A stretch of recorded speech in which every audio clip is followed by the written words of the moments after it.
నువ్వు ఒక restaurant open చేస్తావు, నువ్వు ఒక బిజినెస్ ఓపెన్ చేస్తావు. నీ బిజినెస్ ఓపెన్ చేసుకో, నువ్వు ఏదైనా చేసుకో. నీ బిజినెస్ ఓపెన్ చేసినప్పుడు నువ్వు ప్రోడక్ట్ చూపెట్టు. నీ ప్రోడక్ట్ చూపించిన తర్వాత నీ ఆఫర్లు చూపెట్టు. నీ ఆఫర్లు చూపించిన తర్వాత నీ ప్రోడక్ట్ క్వాలిటీ చూపించు. అంతేగాని నీ బిజినెస్లోనే భగవంతుడిని పెట్టి భగవంతుడిని ఒక మార్కెటింగ్ స్ట్రాటజీ లాగా యూజ్ చేయడం అనేది కరెక్టా? విషు ఫెస్టివల్ సందర్భంగా మెహర్ మండి అండ్ గ్రిల్స్ అనే రెస్టారెంట్ ఏం చేసింది అని అంటే ఒక ప్రమోషనల్ యాడ్ రిలీజ్ చేసింది. ఆ ప్రమోషనల్ యాడ్లు ఏం చేసిందనంటే సాక్షాత్తు మన బాలకృష్ణుని పక్కకు ఎక్కడ పెట్టిండ్రు? బిర్యానీ పక్కన కృష్ణ భగవానుని పెట్టిండ్రు. బిర్యానీ పక్కన భగవంతుడిని పెట్టడం తుమార అమ్మా బోలే అబ్బా బోలే.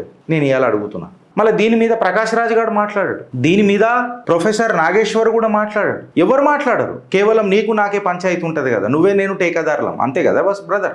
ఇక సిగ్గుతప్పిన బీజేపీ అయితే దీన్ని పెద్దగా పట్టించుకుంటలేదు. మార్కెటింగ్ కోసం ఏదైనా చేస్తారా అంటే నువ్వు నా నమ్మకాన్ని నువ్వు ప్రాపగెండాలాగా వాడుకుంటావురా చిల్లర నా కొడక. నీ అమ్మ నీ అయ్యా ఎట్లా కన్నారా నిన్ను? అసలు నువ్వు ఒక అమ్మాయి కుట్టినావురా? నువ్వు ఫస్ట్ చేసినోడెవడు, చేపించినోడెవడు, చేసి ఊరుకున్నోడెవడు? దీన్ని మొత్తం తీయాలి కదా. And it is also debate freedom versus responsibility. బ్రాండ్స్కి ఫ్రీడమ్ ఉంటుంది, కానీ మా రిలీజియస్ సెంటిమెంట్స్కి ఫ్రీడమ్ ఉండదు. Gautam Model School, Sun City branch, admissions are open for 2026. No admission fee, free school uniform and also bus transportation available for nursery to 10th class. Hurry up. Address, Sun City branch opposite Kasturba Trust. Limited seats. Contact us now 8121573123 and 8977113123. నువ్వు ఒక restaurant open చేస్తావు, నువ్వు ఒక business open చేస్తావు. నీ business open చేసుకో, నువ్వు ఏదైనా చేసుకో. నీ బిజినెస్ ఓపెన్ చేసినప్పుడు నువ్వు ప్రోడక్ట్ చూపెట్టు. నీ ప్రోడక్ట్ చూపించిన తర్వాత నీ ఆఫర్లు చూపెట్టు. నీ ఆఫర్లు చూపించిన తర్వాత నీ ప్రోడక్ట్ క్వాలిటీ చూపించు. అంతేగాని జస్ట్ ఒకసారి నువ్వు ఆలోచించు ఫ్రెండ్స్, మీరందరూ ఒకసారి ఆలోచించుర్రి. నువ్వు బిజినెస్ ప్రమోట్ చేయాలనంటే ఒక ఫుడ్ రెస్టారెంట్ కానీ లేకపోతే ఒక బిజినెస్ ఏదైనా కానీ నువ్వు ఫుడ్ చూపిస్తావు ఫుడ్ రెస్టారెంట్ అయితే, లేకపోతే ఒక నీ ప్రోడక్ట్ చూపిస్తావు, ఆఫర్స్ చూపిస్తావు. కాకపోతే భగవంతుణ్ణి చూపించేటప్పుడు పూజా రూపంలో చూపిస్తావు, పవిత్ర పావనమైన మనసుతో నీ భక్తిని అర్పించుకుంటావు, దాని తర్వాత నీ బిజినెస్ని ప్రారంభించుకుంటావు. కానీ నీ బిజినెస్లోనే భగవంతుణ్ణి పెట్టి భగవంతుణ్ణి ఒక మార్కెటింగ్ స్ట్రాటజీ లాగా యూజ్ చేయడం అనేది కరెక్టా? ఇది మేబీ ఒక సింపుల్ రెస్టారెంట్ ఒక చిన్న యాడ్తో స్టార్ట్ అయిన పంచాయతీ కాదు. భారతదేశం మొత్తం కాంట్రవర్సీ అయింది ఫ్రెండ్స్. ఎస్, మెహర్ మండి గురించి నేను మాట్లాడుతున్నా, కేరళలో జరిగిన సంఘటన గురించి మాట్లాడుతున్నా. విషు ఫెస్టివల్ సందర్భంగా మెహర్ మండి అండ్ గ్రిల్స్ అనే రెస్టారెంట్ ఏం చేసింది అని అంటే ఒక ప్రమోషనల్ యాడ్ రిలీజ్ చేసింది. ఆ ప్రమోషనల్ యాడ్లు ఏం చేసిందనంటే సాక్షాత్తు మన బాలకృష్ణుని పక్కకు ఎక్కడ పెట్టిండ్రు? బిర్యానీ పక్కన కృష్ణ భగవానుని పెట్టిండ్రు. బిర్యానీ పక్కన భగవంతుడిని పెట్టడం తుమార అమ్మా బోలే అబ్బా బోలే. నేను ఇవాళ అడుగుతున్నా, పచ్చిగా అడుగుతున్నా.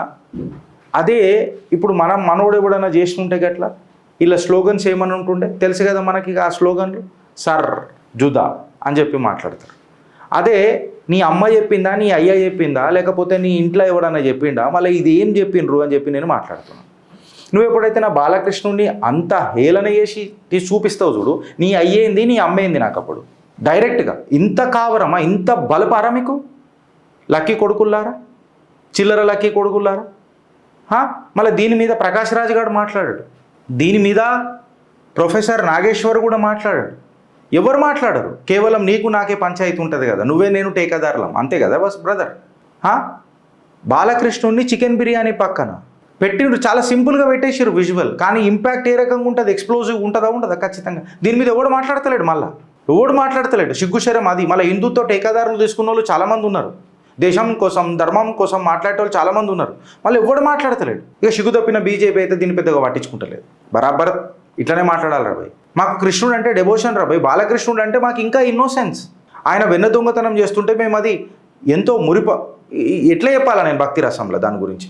మన కల్చర్లో నైవేద్యం ఖచ్చితంగా వెజిటేరియన్గా ఉంటుంది.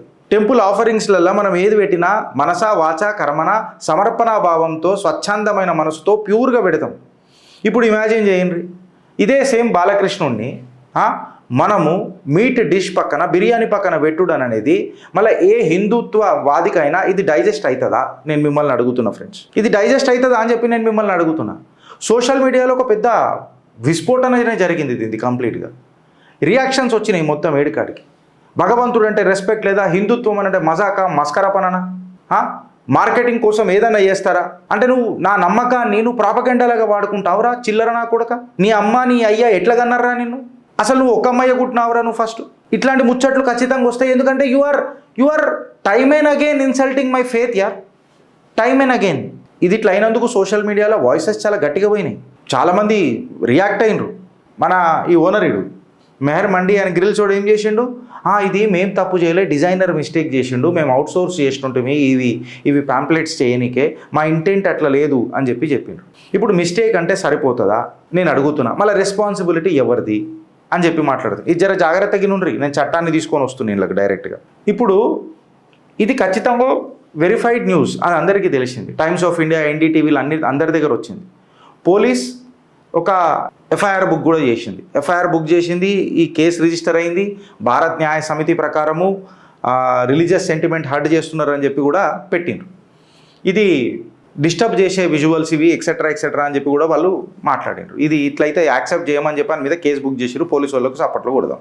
బట్ నేను ఏమడుగుతున్నా, గడ్డి వీకే ప్రభుత్వాలు ఉన్నాయా అని చెప్పి మాట్లాడుతున్నా. ఎన్ని రోజులు ఇట్లా నడుస్తుంది ఇది అని చెప్తున్నా. బట్ అదే నువ్వు వేరే దగ్గర చేస్తే ఏమవుతుంది బ్రదర్? నీ స్టేట్మెంట్లు ఏమైనా ఉంటాయి. ఇప్పుడు ఓనర్ హర్షద్ అనే ఎవడైతే ఉన్నాడో వాడు ఏమనంటున్నాడు, it was a mistake that we have outsourced it, మేము అది ఎవడికో ఇచ్చినాము మార్కెటింగ్ వాడికి, వాడు అట్లా చేసిండు అని చెప్పి చెప్తున్నాడు. అంటే ఇది నాకేమనిపిస్తున్నది అని అంటే, ఇప్పుడు ఇది డెలిబరేట్ ప్రొవోకింగ్ కాదా? మత విద్వేషాలు ఎవడు రెచ్చగొట్టిండు? ఇది మేము మాట్లాడితే మత విద్వేషాలు అని అంటారు, బట్ చేస్తుంది ఎవడిది? ఇప్పుడు చిత్రగుప్తులో మనం డిస్కస్ చేస్తున్నప్పుడు ఈ కాంట్రవర్సీ మార్కెటింగ్ అనేది కొత్త కాదు. ఆల్ మై లైఫ్ నేను సేల్స్ అండ్ మార్కెటింగ్ ఉంది, పర్ఫెక్ట్గా తెలుసు. ఒక నెగటివ్ పబ్లిసిటీ తీసుకొని వచ్చి బ్రాండ్ని ఎట్లా పొజిషన్ చేయాలని అనేది మాకు వెన్నతో పెట్టిన విద్య. ఒకటి కాదు, రెండు కాదు, 20 సంవత్సరాల పాటు నేను ఆఫ్టర్ సేల్స్ బిజినెస్లోనే ఉన్నా. టైమ్ అండ్ అగైన్ నేను రిపీటెడ్గా చెప్పిన, నేను జర్నలిస్ట్ని కాదు, నేను ఆటోమొబైల్ ఇంజనీర్ ఉండే, చదివిన నేను. ఇప్పుడు ఈ కాంట్రవర్షియల్ మార్కెటింగ్ అని అనేది ఏంటంటే చాలా వెరీ పవర్ఫుల్ ఉంటుంది ఫ్రెండ్స్. ఎట్లా అంటే దీని ప్యాటర్న్ అర్థం చేసుకోండి. ఇది ఏం చేస్తారంటే ఫస్ట్ ఒక కాంట్రవర్సీ క్రియేట్ చేస్తారు, అవుట్రేజ్ క్రియేట్ చేస్తారు. అవుట్రేజ్ కాగానే ఎఫ్ఐఆర్ అవుతుంది. ఎఫ్ఐఆర్ కాగానే ఏమంటారు, మేము ఇంటెన్షనల్గా చేయలే, మార్కెటింగ్ కూడా చేసిండు అని అపాలజీ చెప్తారు. అపాలజీ అయ్యి ఇది అవుట్రేజ్ అయ్యి ఎఫ్ఐఆర్ అయ్యి అపాలజీ చెప్పే వరకు ఇది మార్కెట్లో మొత్తం. ఇప్పుడు మెహర్ మండి గురించి నేను కూడా మాట్లాడుతున్నా. సో కేరళలో ఏమవుతుంది, ఈ మెహర్ మండి ఎవడరా అని చెప్పి వీళ్ళు ఉంటారు కదా కాఫీర్ గాన్లను తిట్టేటోళ్ళు. ఈ కాఫీర్ గాన్లను తిట్టేటోళ్ళు, ఇప్పుడు నేను కాఫీర్నే కదా, నువ్వు కూడా కాఫీరే కదా తినేటోడివి. అప్పుడు ఏమవుతుంది, ఎవడరా అని చెప్పి హైదరాబాద్కైనా ఎవడైతే పోతాడు చూడు కాఫీర్లను ద్వేషించేటోడు, వాడు ఏడ తింటాడు, మెహర్ మండిల్లో తింటాడు. క్యా కరేమియా జబర్దస్త్ కియే, జలాకే జలగై ఉనుకు అని చెప్పి చెప్తాడు. మళ్ళీ ఇప్పుడు ఇది ఇంటెన్షనల్గా కోర్టులో ప్రూవ్ కాకపోవచ్చు, బట్ వన్ ఇంటెంట్ ఏముండేననేది కూడా చూడాలి కదా. కోర్టులు ఏమంటాయి, నన్ను ప్రూవ్ చేసే వరకు మన ఇంటెన్షన్ అట్లా లేకుండే కదా, వాడు అవుట్ సోర్స్ చేసిండు కాబట్టి వాడు అట్లా చేసిండు కదా. మళ్ళీ నేను కళ్ళు తోపినా నా కొడుకువి, నేను అడుగుతున్నా. మళ్ళీ మీ అమ్మ నాయన నిన్ను కనేటప్పుడు ఎట్లా కన్నారా, చూడకుండా కన్నారా? వస్తాయి మాటలు.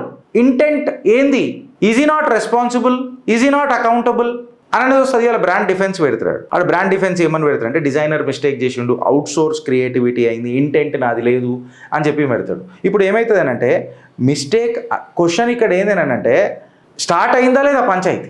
నువ్వు ఇంటెన్షనల్గా చేసినావా అన్ఇంటెన్షనల్గా చేసినావో తెలియదు. It is your accountability to verify. Mistakes అనగానే సరిపోతుందా? మళ్ళీ రెస్పాన్సిబిలిటీ ఎవరిది? ఇప్పుడు నాకు చెప్పు. ఇప్పుడు కోర్ డిబేట్ ఏందనంటే, ఇది ఒక పెద్ద డిస్కషన్. ఏందనంటే మళ్ళీ క్రియేటివిటీ వర్సెస్ సెన్సిటివిటీకి ఒక పెద్ద డిబేట్. ఇప్పుడు ఇది how can you place a biryani in front of my Balakrishna, my Bhagwan, నా నీలమేఘ శ్యాముడి దగ్గర నువ్వు బిర్యానీ ఎట్లా పెడతావు రానా? నీ అమ్మ దగ్గర నీ అయ్య దగ్గర నేను వచ్చి పంది పెడితే ఎట్లుంటుందిరా అని అడుగుతున్నా. చేసినోడే అడుగుతున్నా. చేసినోడు ఎవడు, చేపించినోడు ఎవడు, చేసి ఊరుకున్నోడు ఎవడు, దీన్ని మొత్తం తీయాలి కదా. And it is also debate freedom versus responsibility. బ్రాండ్స్కి ఫ్రీడమ్ ఉంటుంది, కానీ మా రిలీజియస్ సెంటిమెంట్స్కి ఫ్రీడమ్ ఉండదు. ఇదే నేను మాట్లాడితే గిరీష్ గాడు ఏం మాట్లాడుతున్నాడు అంటే, నువ్వు చేస్తే తప్పు లేదు, ఇది ఎందుకు చేసినావురా అని చెప్పి మాట్లాడితే తప్పు. సింపుల్ ఫ్రెండ్స్, కాంట్రవర్సీ చేసిండు. కాంట్రవర్సీ చేయగానే ఏమైంది, మేరు మండి ఒకటి రీచ్ వచ్చింది. రీచ్ కాగానే ఏమైంది, ఎంగేజ్మెంట్ వచ్చింది. ఇది మార్కెటింగ్ స్ట్రాటజీ. ఇప్పుడు లా ప్రకారం చూసినాం అనుకో, ఇంటెంట్ ప్రూవ్ అయితేనే కేసు స్ట్రాంగ్ అవుతుంది. బట్ నెగ్లిజెన్స్ ఏమవుతుంది, ఇట్లా ఆల్తూ ఫాల్తూ డిబేట్లు చేసుకుంటూ కూర్చుంటాం. సో ఐడియల్ ఇది ఒక క్రిమినల్ కేసు కాకపోవచ్చు, బట్ ఎథికల్ క్వశ్చన్ ఏంది అని అంటే, చేసినోడు ఎవడు, చేపించినోడు ఎవడు, అకౌంటబిలిటీ ఎవరిది, రెస్పాన్సిబిలిటీ ఎవరిది? ఇప్పుడు భారతదేశం లాంటి దేశంలో ఖచ్చితంగా నువ్వు ఒక ఐడెంటిటీ, ఒక ఎమోషన్, ఒక కల్చర్ని కొట్టినప్పుడు వాడు ఎమోషన్, వాడు ఐడెంటిటీ, వాడి కల్చర్ని కొడతానేమో సార్ జుదా అని చెప్పి మాట్లాడుతున్నాడు. ఇప్పుడు నువ్వు అర్థం చేసుకుంటున్నావా, ఓ హిందూ ఇది ఎంత సెన్సిటివ్ అని చెప్పి చెప్తున్నా. నువ్వు డిజిటల్ మార్కెటింగ్ నీకు చేస్తే, నీకు తెలిస్తే, if you are into sales and marketing, first ఏం చేస్తారు, ఒక షాక్ క్రియేట్ చేస్తారు. దాని తర్వాత ఒక అవుట్రేజ్ పెంచుతారు, జనరేట్ చేస్తారు. దాని తర్వాత ఫ్రీ పబ్లిసిటీ వచ్చిన తర్వాత అపాలజీ చెప్తారు. అపాలజీ చెప్పగానే ఏమవుతుంది, రీచు, ఎంగేజ్మెంటు రెండు వచ్చినాయి కదా వాడికి. This is not a mechanism boss, this is not a mistake, this is bloody mechanism, a pattern of mechanism. ఎట్లా వర్కౌట్ అవుతుంది గిరీష్ ఈ ప్యాటర్న్ ఆఫ్ మెకానిజం అని అంటే, అల్గారిథంలోకి ఏం కావాలా, కమెంట్లు కావాలా. ప్రతి యూట్యూబర్ ఏమని చెప్తాడు, ప్లీజ్ కమెంట్ చేయండి, షేర్ చేయండి, లైక్ చేయండి అని ఎందుకు చెప్తాడు, అల్గారిథం పెంచుతూ ఉంటుంది. అల్గారిథం పెరుగుతూ ఉంటుంది, వ్యూస్ పెరుగుతూ ఉంటాయి, రీచ్ పెరుగుతూ ఉంటుంది. ఎందుకు? అల్గారిథం కంప్లీట్గా కమెంట్స్ మీద, షేర్స్ మీద, ఇట్లాంటి కాంట్రవర్షియల్ యాంగర్ మీద, డిబేట్ మీద కమెంట్లు పెట్టి ఎవడు ఎంత తిరుగుతున్నాడు, ఆడ ఏం తిరుగుతున్నాడు అనేది అల్గారిథంకి ఉండదు. రీచ్ ఎంత అవుతున్నది అనేది, ఎందుకంటే ఎంగేజ్మెంట్ అవుతున్నది ఆడ. మెహర్మండి భారతదేశంలో ఫేమస్ అయిపోయింది. Anger is engagement and that is the reach.